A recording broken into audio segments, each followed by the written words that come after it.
High beautiful people, మేమైతే ఇవాళ ఖాళీగా ఉన్నామని చెప్పేసి వర్క్ చేస్తున్నాము.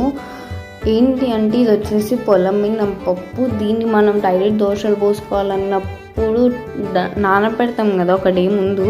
ఇది అలా కాదనమాట, పక్క 2 days నానబెడితే కానీ కాదు. అందుకని మేమైతే అమ్మ దానిలో ఉన్న రాళ్ళు అవన్నీ తీసేస్తుంటే మేము దంచి దాన్ని జల్లెడ బట్టి చేసుకుంటాం అన్నమాట.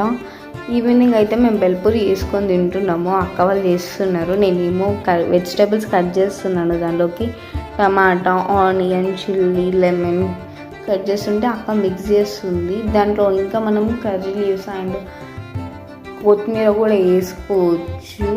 మీరు మీ ఇళ్ళలో ఖాళీగా ఉన్నప్పుడు ఏం వర్క్ చేస్తారో, మీకు నచ్చిన స్నాక్ ఏంటి? నాకైతే బెల్పూరి ఇష్టం. మీకేం స్నాక్ ఇష్టమో చెప్పండి. ఈ వీడియో కింద బాయ్.